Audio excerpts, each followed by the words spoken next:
Item ಯಾವುದೇ ಇರಲಿ try ಮಾಡಿ ಆಚಿ ಚಿಕನ್ ಮಸಾಲಾ. ಕನ್ನಡಿಗರ ಮೇಲೆ ಮತ್ತೆ ದರ್ಪ ತೋರಿದ್ದಾರೆ ತಮಿಳು ಪುಂಡರು. ಕನ್ನಡ ಧ್ವಜವನ್ನ ಬಿಚ್ಚುವಂತೆ ಟಿಟಿ ವಾಹನವನ್ನ ಅಡ್ಡ ಹಾಕಿ ರೌಡಿಸಂ ಮಾಡಿದ್ದಾರೆ. ಕನ್ನಡಿಗರ ಮೇಲೆ ಮತ್ತೆ ದರ್ಪ ತೋರಿರೋದು ತಮಿಳು ಪುಂಡರು.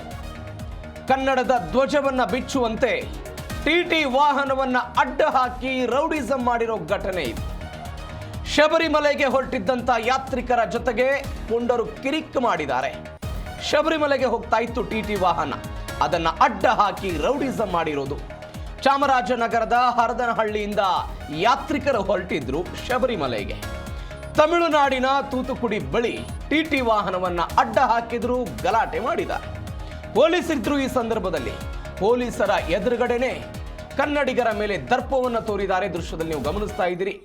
ಟಿಟಿ ವಾಹನದಲ್ಲಿ ಒಂದು ಧ್ವಜವನ್ನ ಅಳವಡಿಸಲಾಗಿತ್ತು, ಅದನ್ನ ತೆಗೆದು ಹಾಕಬೇಕು ಅಂತ ಧಮಕಿ ಹಾಕಿದ್ದಾರೆ. ತಮಿಳುನಾಡಿನಲ್ಲಿ ಕನ್ನಡಿಗರ ಮೇಲೆ ಆಗಿರುವಂತಹ ಈ ದಬ್ಬಾಳಿಕೆಗೆ ಭಾರಿ ಆಕ್ರೋಶ ಕೇಳಿ ಬಂದಿದೆ. ಈ ಪುಂಡರ ವಿರುದ್ಧ ಕ್ರಮ ಆಗಬೇಕು ಅಂತ ಚಾಮರಾಜನಗರ ಯಾತ್ರಿಗಳು ಆಗ್ರಹ ಮಾಡಿದ್ದಾರೆ. ಧ್ವಜವನ್ನು ಕಟ್ಟಿಕೊಂಡು ಹೋಗ್ತಾ ಇದ್ರು. ಆ ಸಂದರ್ಭದಲ್ಲಿ ಏಕಾಏಕಿ ವಾಹನವನ್ನ ತಡೆದು ರೌಡಿಸಂ ಮಾಡಿರೋದು, ಸಿಕ್ಕಾಸುಮನೆ ಕಿರಿಕ್ ಮಾಡಿರೋದು ನೀವು ದೃಶ್ಯದಲ್ಲಿ ಗಮನಿಸ್ತಾ ಇದ್ದೀರಿ. ಅಲ್ಲಿ ಪೊಲೀಸರಿದ್ದಾರೆ. ಪೊಲೀಸರು ಎದುರುಗಡೆನೆ ತಮಿಳುನಾಡಿನ ತೂತುಕುಡಿ ಎನ್ನುವಂತಹ ಒಂದು ಪ್ರದೇಶದಲ್ಲಿ ಟಿಟಿ ವಾಹನವನ್ನ ತಡೆದು ಪೊಲೀಸರು ಪ್ರಶ್ನೆ ಮಾಡಬಹುದಿತ್ತು, ಅದನ್ನ ಏನಿದು ಎತ್ತ ಅಂತ.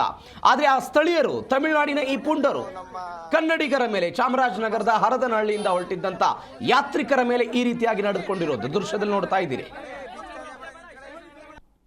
ತೂತುಕುಡಿಯಲ್ಲಿ ನಮ್ಮ ಫ್ಲಾಗ್ ಬೀಚಿಸ್ತಾರೆ. ಬಂದ್ವಿ ಬಿಟ್ಟಾಯ್ತು. ನಮ್ಮ ಬಾರ್ಡರ್ ಪಾಸ್ ಮಾಡಕ್ ಹೋಗ್ಬಿಡಿ.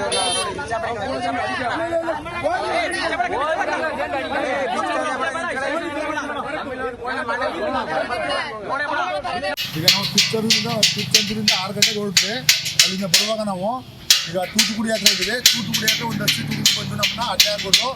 ಏನಕ್ಕೆ ಅಂತಂದ್ರೆ ನೀವು ಕನ್ನಡ ಫ್ಲಾಗ್ ಹಾಕಿದ್ದೀರಾ, ಅದನ್ನ ಬಿಚ್ಚಾಕಿ ಕನ್ನಡ ಫ್ಲಾಗ್ ಏನಕ್ಕೆ ಇಲ್ಲಿ ಹಾಕೊಂಡು ಓಡಾಡ್ತಾರೆ ನೀವು, ಅದಕ್ಕೆ ನಮ್ಮ ತಮಿಳುನಾಡು ನೀವು ಕನ್ನಡ ಬಾರ್ಡರ್ ಹಾಕೋಕ್ಕಿಲ್ಲ ಅಂತ ಅವರು ಹೇಳಿದ್ರು. ನಾವನ್ನು ಹುಡುಗರೆಲ್ಲ ಚಿಕ್ಕ ಮಕ್ಕಳೆಲ್ಲ ಇದ್ದಾರೆ, ಅವ್ರನ್ನ ಒಳಗಡೆ ಕೂರಿಸ್ಬಿಟ್ಟು ನಾವು ದೊಡ್ಡವರು ಒಂದು 10 ಸೀಟ್ ಹುಡುಗರೆಲ್ಲ ಬಂದು ನಾವು ಏನಕ್ಕೆ ಬಿಚ್ಚಬೇಕು, ನಮ್ದೇನು ತಪ್ಪಿದೆ ಅಂತ ನಾವು ಕೇಳಿದ್ವು. ನೀವು ಹಾಕಕ್ಕಿಲ್ಲ, ಬಾರ್ಡರ್ ಇಲ್ಲಿ ಹಾಕಿಲ್ಲ, ನೀವು ಕರ್ನಾಟಕದಲ್ಲಿ ಬರೋಕ್ಕಿಲ್ಲ ಅಂತ ಹೇಳ್ತಾವ್ರೆ ಅವರು.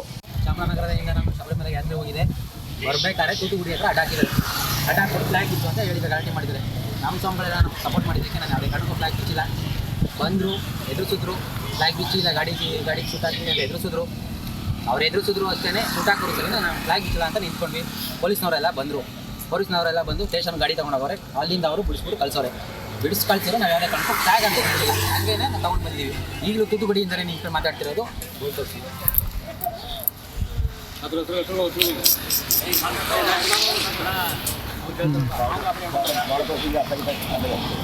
ತೂತುಕುಡಿಯಲ್ಲಿ ನಮ್ಮ ಫ್ಲಾಗ್ ಬೀಚಿಸ್ತಾರೆ.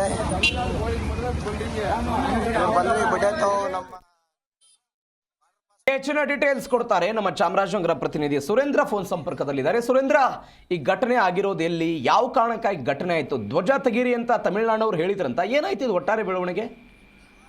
ಹೌದು ಪ್ರವೀಣ್ ಕುಮಾರ್, ಶಬರಿಮಲೆ ಯಾತ್ರಿಗಳ ವಿರುದ್ಧ ಕೆಲ ತಮಿಳುನಾಡು ಪುಂಡರು ಕಿರಿಕಿದಂತಹ ಘಟನೆ ತಮಿಳುನಾಡು ರಾಜ್ಯದ ತೂತುಕುಡಿ ಸಮೀಪ ನಿನ್ನೆ ತಡರಾತ್ರಿ ನಡೆದಿದೆ. ಚಾಮರಾಜನಗರ ತಾಲೂಕಿನ ಹರದನಹಳ್ಳಿ ಗ್ರಾಮದಿಂದ 15ಕ್ಕೂ ಅಧಿಕ ಮಂದಿ ಶಬರಿಮಲೆ ಯಾತ್ರೆಗೆ ಒಂದು ಟಿಟಿ ವಾಹನದಲ್ಲಿ ತೆರಳುತ್ತಿದ್ದಾರೆ. ಈ ತೆರಳಿದಂತ ವೇಳೆ ತೂತುಕುಡಿ ಬಳಿ ಅಡ್ಡ ಹಾಕಿರ್ತಕ್ಕಂಥ ಕೆಲ ಪುಂಡರು, ಇದು ತಮಿಳುನಾಡು ರಾಜ್ಯವಾಗಿದ್ದು ನೀವು ಕನ್ನಡ ಧ್ವಜವನ್ನ ಹಾಕಬಾರದು, ಇದನ್ನ ಕೂಡಲೇ ತೆಗಿಬೇಕು ಅಂತ ಒತ್ತಾಯಿಸಿದ್ದಾರೆ. ಇದಕ್ಕೆ ಪ್ರತಿರೋಧ ತೋರಿದಂತ ಕನ್ನಡಿಗ ಯಾತ್ರಿಗಳ ಜೊತೆ ಮಾತಿನ ಚಕಮಕಿಯನ್ನು ಕೂಡ ಅವರು ನಡೆಸಿದ್ದಾರೆ. ಬಳಿಕ ಅಲ್ಲೇ ಇದ್ದಂತಹ ಕೆಲ ಪೊಲೀಸರು ಮಧ್ಯಪ್ರವೇಶಿಸಿ ಪರಿಸ್ಥಿತಿಯನ್ನು ತಿಳಿಗೊಳಿಸಿದ್ದಾರೆ.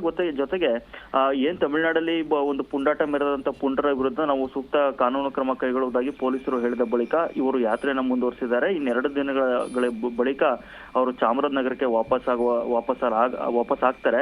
ಜೊತೆಗೆ ಅವರು ಕನ್ನಡ ಧ್ವಜವನ್ನೇ ಹಾಕೊಂಡು ಅವರು ತಮ್ಮ ಯಾತ್ರೆಯನ್ನ ಮುಂದುವರಿಸಿದ್ದಾರೆ. ಆದ್ರೆ ತಮಿಳುನಾಡಲ್ಲಿ ಮತ್ತೆ ಈ ರೀತಿ ಕನ್ನಡ ಧ್ವಜವನ್ನ ತೆಗಿಬೇಕು ಅಂತ ಆಗಾಗ ಪುಂಡರು ಒಂದು ಪುಂಡಾಟವನ್ನ ಮೆರಿತಾ ಇರ್ತಾರೆ. ಇದಕ್ಕೆ ಇವರ ವಿರುದ್ಧ ಸೂಕ್ತವಾದಂತಹ ಒಂದು ಕಠಿಣ ಕ್ರಮವನ್ನು ತೆಗೆದುಕೊಳ್ಬೇಕು ಅಂತ ಯಾತ್ರಿಗಳು ಒತ್ತಾಯಿಸಿದ್ದಾರೆ. ಪ್ರವೀಣ್, ಏನಾದರೂ ಕಂಪ್ಲೇಂಟ್ ಏನಾದರೂ ಆಗಿದೆ ಅಂತ ಅಲ್ಲಿ? ಏನಿದು ಪೊಲೀಸರು ಏನು ಹೇಳಿದ್ರಂತೆ ಸಂಬಂಧಪಟ್ಟಂತೆ? ಈ ಘಟನೆ ಒಂದು ಮಾಹಿತಿ ಇರ್ತಂತ ತೂತುಕುಡಿಯ ಒಂದು ಪೊಲೀಸರು ಸ್ಥಳಕ್ಕೆ ಆಗಮಿಸಿ ಏನು ಇವರು ಯಾತ್ರಿಕರು ಏನಿದ್ದಾರೆ ಅವರ ಎಲ್ಲಾ ಮಾಹಿತಿಯನ್ನ ಪಡ್ಕೊಂಡ್ರೆ, ಜೊತೆಗೆ ಅಲ್ಲಿ ಅವ್ರು ಏನು ವಿಡಿಯೋವನ್ನು ಕೂಡ ಸೆರೆ ಹಿಡಿದ್ರೆ ಆ ವಿಡಿಯೋಗಳನ್ನು ಕೂಡ ವಶಕ್ಕೆ ಬಂದ್ರೆ ಅವ್ರನ್ನ ಪಡೆದು ವಿಡಿಯೋಗಳನ್ನ ಪಡ್ಕೊಂಡು ಯಾರ್ಯಾರು ಇವ್ರ ವಿರುದ್ಧ ಒಂದು ಪುಂಡಾಟವನ್ನ ಮೆರೆದ್ರೆ ಅವ್ರನ್ನೆಲ್ಲ ಗುರುತಿಸುವಂತ ಕೆಲಸ ಮಾಡ್ತಾ ಇದ್ದಾರೆ. ಜೊತೆಗೆ ಅವ್ರ ವಿರುದ್ಧ ಸೂಕ್ತ ಕಾನೂನು ಕ್ರಮ ಕೈಗೊಳ್ಳುವುದಾಗಿ ಭರವಸೆಯನ್ನು ಕೂಡ ತಿಳಿಸಿದ್ದಾರೆ. ಓಕೆ ಸುರೇಂದ್ರ, ಥ್ಯಾಂಕ್ ಯು ನಿಮ್ಮೆಲ್ಲ ಡೀಟೇಲ್ಸ್ಗೆ.